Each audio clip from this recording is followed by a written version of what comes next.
All right, hey people, Russ Jensen. So it's 12:30 on the 9th day of January 2017 here in Salt Lake City, Utah. It warmed up a little bit today, yay. so um, I'm going to continue on talking about challenging jurisdiction and some of the things that we can start to use to do that.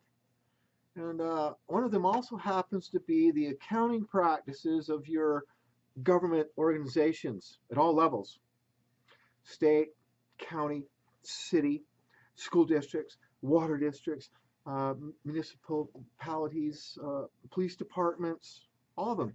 They have a requirement to do a public accounting, the comprehensive annual financial reports, what it's called, CAFR. Now, the problem is, here's the same thing too. People look out, it's 200 and some odd pages of numbers. Oh, I can't do that. I'm not smart enough. I don't know accounting. You don't need to know accounting. You need to know a couple of things. And we've been talking about this for years. There's a few people around the country concerned about these things. You go downtown Salt Lake City today, see all the people down around the shelters, the missions, on the streets, freezing, and of course our wonderful city of fathers decided we're going to, oh, they're homeless, we're going to write you a fine for $1,000. So first of all, they're homeless, they don't have that kind of fucking money. You guys did it as a way to force them into a new area. You're all patting yourselves on the back. Last year, yeah, we approved some disappropriations of some money, $9 million for the next 3 years to build a new shelter. You look at the design of it, it's more like an internment camp, but hey, even that, I suppose that's $27 million. Woohoo! Wow! We're so great. You're not. Your government people have embezzle billions of dollars every year from you. Okay? Been talking about this for a long time. Okay? It's right there in the published reports. In fact, I'm going to prove it to you right here in this video today. It's simple. You don't have to understand accounting other than the fact that we operate, or they claim to operate under GAAP, generally accepted accounting practices, which is double entry accounting. You have your credits, you have your debits. Everything has to balance out and be equal at the end. So typically, I have a mortgage. Let's say I have a mortgage and I have to pay that for the next 30 years. That's a 30-year liability. And every year I have a certain amount that I have to pay. Now, if I was to, for those of you that do taxes, if you were to take your 30-year mortgage and try to apply it against your current assets, what you had money available to spend today, or the value, your net worth value, and deduct that for the next 30 years, but doing it in a lump sum today, I'm pretty sure you would get an audit. That's called embezzlement. When companies do those things, they get in trouble. Your government does it, they claim it's okay, because what's happening, those funds for if I want to designate and set that stuff aside, I would have to put it in some kind of an account somewhere that's still accountable on the report. For your government, what they do, and that's right here on page 33 of the 2015 Utah Comprehensive Annual Financial Report for the state of Utah. We have your category for assets, then we have a category for your liabilities, which is your due and payable, bills you got to pay. Now they have a category in here called long-term liabilities, due within 1 year, it's current, and due in more than 1 year. And that number is 3,693,328. And then you add on 3 zeros on the back of that because it's expressed in thousands. That's $3 billion. $3,693,328,000 that they have due and payable in more than 1 year's long-term liabilities. And they subtract that now from the total asset number to arrive at their total liabilities, and they've got deferred numbers. And but anyways, they take it off of the report, take it off the balance sheet. I can prove that to you because you go to page 41. There's a statement. On page 41 is the reconciliation of the balance sheet, which we were just on. Government funds to the statement of the net position. Basically, we're adding up all the things that we have that are positive, and we subtract everything that's negative, and comes with our net position. Interesting what they say. Long-term liabilities and related accrued interest are not due and payable in the current period, and therefore are not reported in the governmental funds. And yet, they were in the assets until they deducted those from the assets as a long-term liability due and payable more 1 year, took it off the balance sheet. Then we asked some questions about, hey, what's the nature of those long-term liabilities? What are they? What are the specific amounts that need to be paid? What are the time frames? What's the amount of the accrued interest? They tell us we don't have to tell you that. We wrote some legislation back in 2008 and stated that it's lawful for us to hide information from you about some of those assets, about some of those liabilities, about some of the contracts. That's why it's important, people. Everything I'm talking about, that's why it's important. That's one of the things we start doing to challenge their authority. They are operating outside the limits of their authority. It's not the government's money. That money does not belong to the state of Utah. It belongs to the Republic of Utah. It's public funds. They're taking $3 billion. They've done the same thing last year, and the year before it was like 5, and so on and so on for the last 35, 40 years. Why is it that there are any current liabilities that have not been funded, have not been paid for by the monies that they have taken off of the balance sheet in years previous? So that's where I start challenging their authority. You guys are operating without authority. You're engaging in what appears to be embezzlement. You refuse to answer to me the questions about where that money's at. And yet you claim that you have authority over me.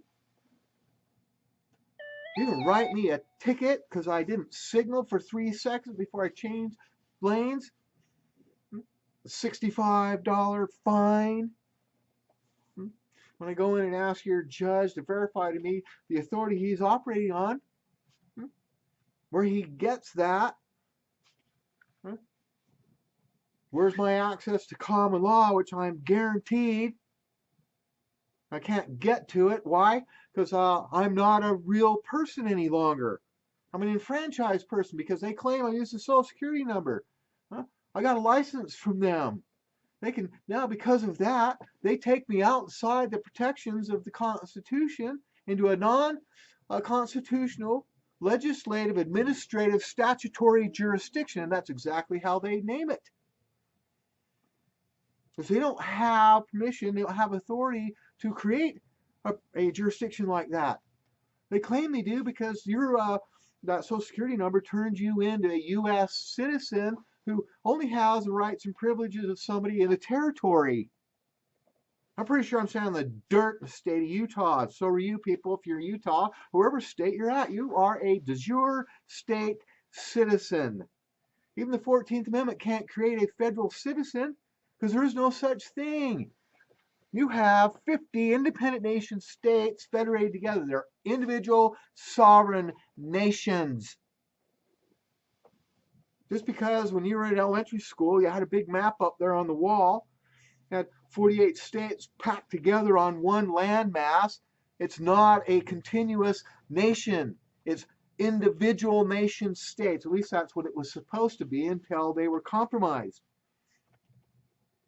But regardless, the fact of the matter is those funds are being taken off the balance sheet. They're being removed from the public view. They're being removed from the public treasury. We have plenty of money to build all kinds of shelters, plenty of money to create all kinds of opportunities for work, rebuild our infrastructure, do all these things here to put our people back to work here in your local area. Sure, a lot of those people down there, shelter, don't want to stand there, or even out on the corners begging for money. But a lot of them, I'm sure, have tried to find work, can't find it. Okay? Maybe they have a problem. They were a felon. Okay? Maybe they made a mistake at some point in their life. They paid their penalty, paid their price, did their time, and yet somehow that continues to follow them their entire life. Oh, you're a felon. Oh, can't put you to work. Oh, you're a felon. Oh, the state says we can't hire you. Huh? I'm sorry, people, but I don't understand why people can't stop and see the reality that's been forced upon us, the slavery that we are under. You don't think that you're not a slave? You don't think that your master's up there on Capitol Hill starting their new legislative session right now? If you went up there to try to interact with them, you think they would allow you in their committee meetings? Huh? You think they would allow you in any of that process that goes on up there? No. They believe because you elected us, now we can come up here, do whatever we want. You leave us alone, and then you're going to do what we tell you you're going to do. And we have a whole army of men with guns and a whole army of men with black robes that are going to make sure that you do, that you comply. And if you complain any, well, you better watch out because we're going to make problems for you. Doesn't really matter what you bring to us. Paperwork, demand that we verify our authority to you. Hey, I'm up here in the Capitol. That's all the authority you need. I ride around in a car with lights on it. I get out, I got a badge, a gun, a taser, a big badass dog. I don't have to identify myself to you. Get on the ground. Where's your fucking papers? Huh? Isn't that how they treat us? That's why it's important, people. Okay? That's the reality. You can hide yourselves in Facebook, hide yourselves in YouTube and Pinterest and Twitter and all that other shit all you want.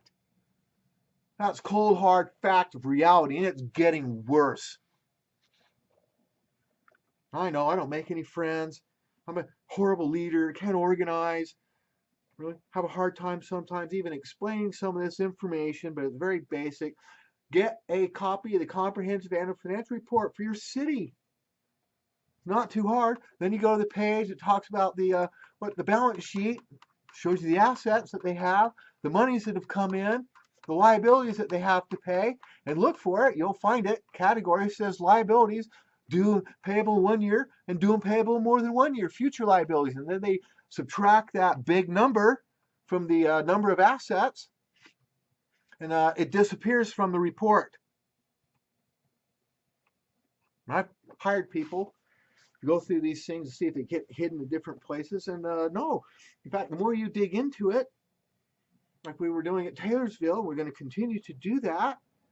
We found they were several $1 million over budget on a few things that they refuse to talk to us about.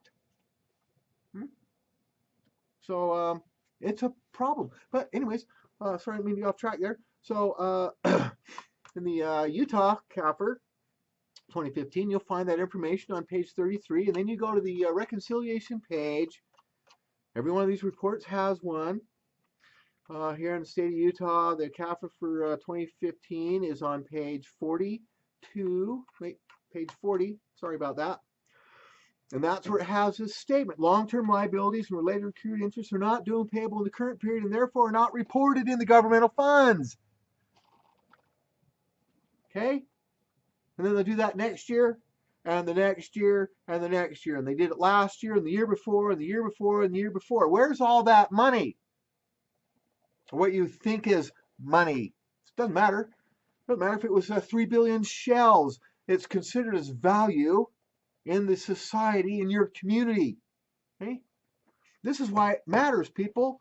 You got to start understanding who and what you are. You got to start understanding who and what they think that you are. They're not the same thing.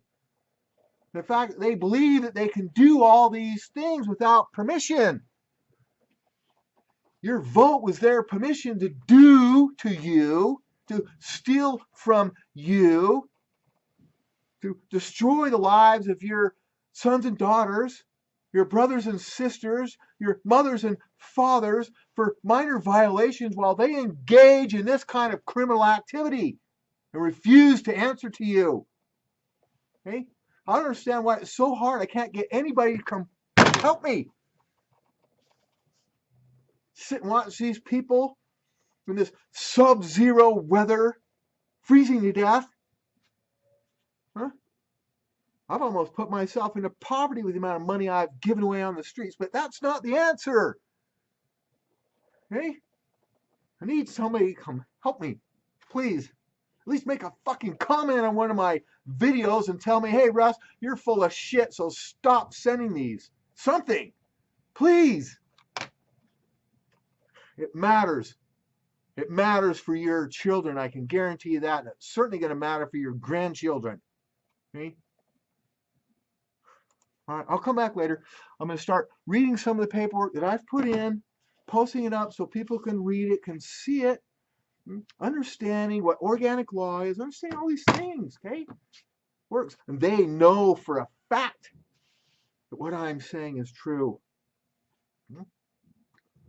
Okay? Question is that it's gotten to the point now where they refuse even to honor that because they're not honorable. Okay? A lot of these people, elected officials even now, don't understand a lot of these things. They're just doing doing what they're told. They don't stop and think either. Okay? I mean, like I said, we live in a society that has been forced to believe, and people just ignore it, pretend like it didn't happen, but where your government officials can be standing in front of a building that supposedly 15 minutes earlier had been hit by a commercial jet airliner full of people and not one shred of evidence. And yet we continue to allow that group to act in our name. Don't challenge them on that. When they do, they just ignore us. We just go away, go back to our pittance of wages. These gigantic international corporations. No, people. Okay, time to. No, that's that. I'm sorry. I didn't mean to get off on this little rant at the end. It's important information. Okay. And like I said,